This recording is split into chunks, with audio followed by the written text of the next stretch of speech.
Hello' friends, এই ভিডিঅ'টোত আপোনালোকে দেখিবলৈ পাব কেইটামান বহুতেই গুৰুত্বপূৰ্ণ ৰিজনিঙৰ কুৱেশ্যন। আশা কৰিছোঁ আপোনালোকৰ বহুতো উপকাৰ হ'ব। গতিকে আহকচোন কুৱেশ্যনকেইটা আলোচনা কৰোঁ।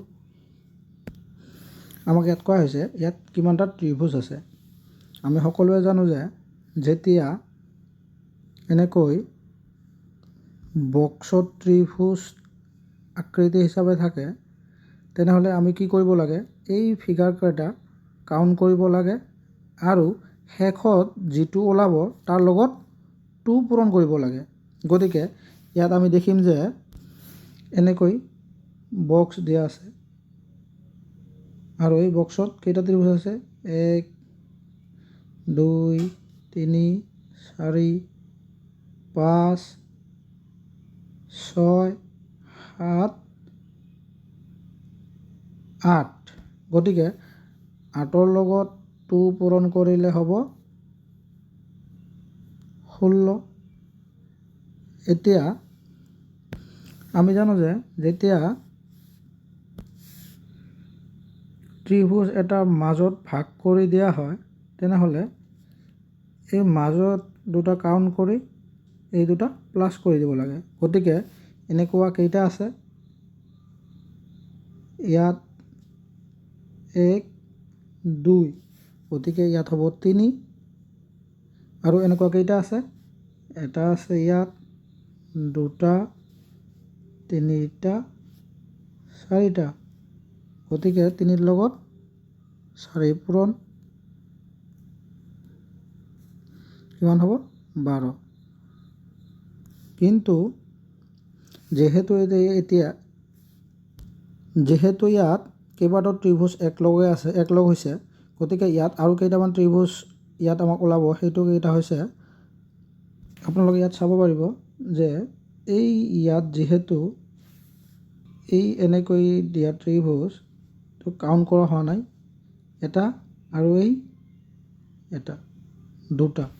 গতিকে দুটা আৰু এনেকুৱা কেইটা আছে, ইয়াত এটা আছে, ইয়াত এটা আছে, আকৌ ইয়াত এটা আছে, আকৌ ইয়াত এটা আছে, আকৌ ইয়াত এটা আছে, আকৌ ইয়াত এটা আছে। গতিকে কেইটা পালোঁ আমি, 4টা। 4ৰ লগত 2ৰ লগত 4 পূৰণ কৰিলে 8। গতিকে এইকেইটাই হ'ল টোটেল ত্ৰিভুজ। এইকেইটা পূৰণ কৰিলে যোগ কৰিলে কিমান হ'ব, 36। গতিকে ইয়াত কেইটা ত্ৰিভুজ আছে, 36। অপশ্যন বিটো হ'ব শুদ্ধ। আশা কৰিছোঁ বুজি পাইছে। নেক্সটটো চাম।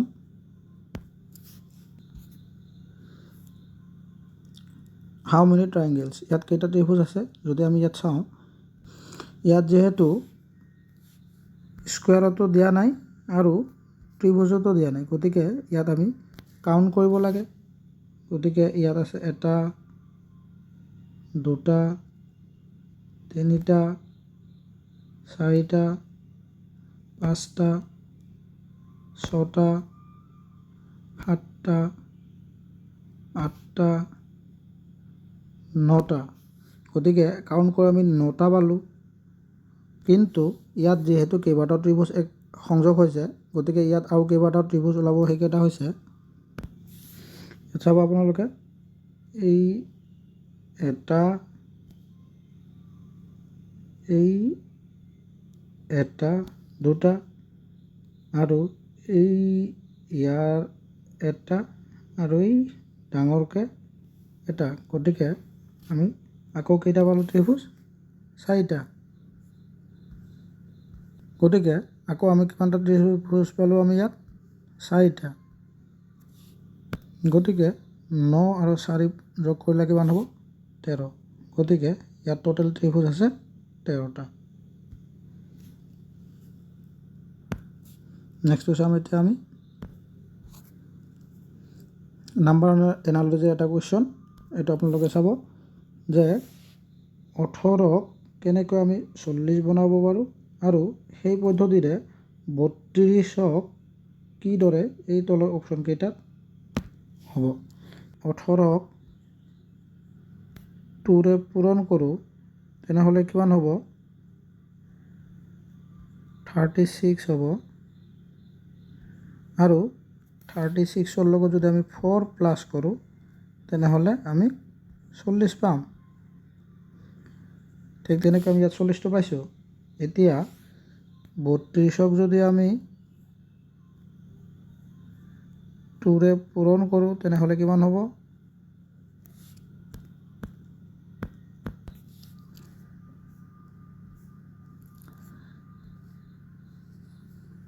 64 হ'ব। আৰু 64ৰ লগত যিহেতু আমি ইয়াত 4 প্লাছ কৰিছিলোঁ, গতিকে ইয়াতো 4 প্লাছ কৰিব লাগিব। গতিকে আমাক কিমান হ'ব? 68। গতিকে 68 আমাৰ অপশ্যন চিত আছে, গতিকে অপশ্যন চিটো হ'ব শুদ্ধ।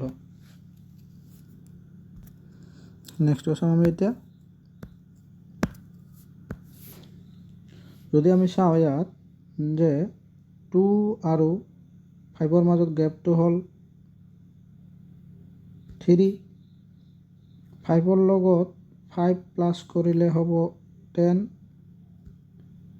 আৰু 10ৰ লগত যদি আমি 7 প্লাছ কৰোঁ তেনেহ'লে কিমান হ'ব?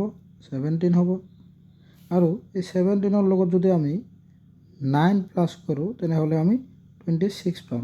গতিকে ইয়াত 3, 5, 7, 9 পৰৱৰ্তীটো কি হ'ব? আমাৰ নিশ্চয় 11 হ'ব। আৰু 11ৰ লগত যদি আমি 26 প্লাছ কৰোঁ তেনেহ'লে ইয়াৰ পৰৱৰ্তী সংখ্যাটো আমি পাম। গতিকে 26 আৰু যদি 11 প্লাছ কৰোঁ তেনেহ'লে আমাৰ কিমান হ'ব? 37 হ'ব। গতিকে পৰৱৰ্তী সংখ্যাটো কি হ'ব? আমাৰ 37 হ'ব। Option C. এইবোৰ কুৱেশ্যন আপোনালোকে যিমান প্ৰেক্টিছ কৰিব সিমানে আহিব। গতিকে আপোনালোকে প্ৰেক্টিছ কৰিব। গতিকে আজিৰ কাৰণে নেক্সটটো চাম আৰু লাষ্ট আজিৰ কাৰণে।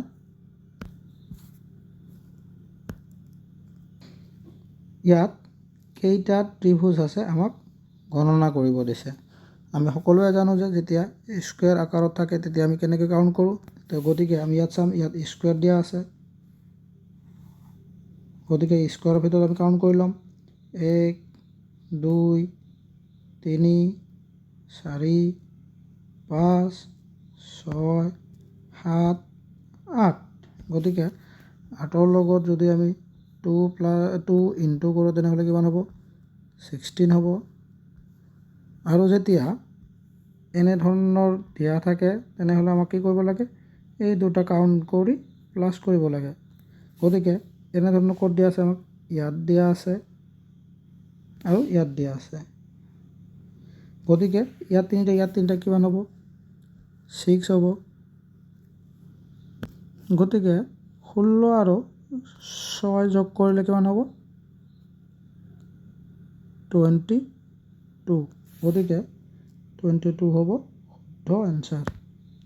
আশা কৰিছোঁ আপোনালোকে বুজি পাইছে। আজিৰ কাৰণে আছিল এইখিনিয়ে। আগলৈ লগ পাম নেক্সট এটা ভিডিঅ'ত। ধন্যবাদ।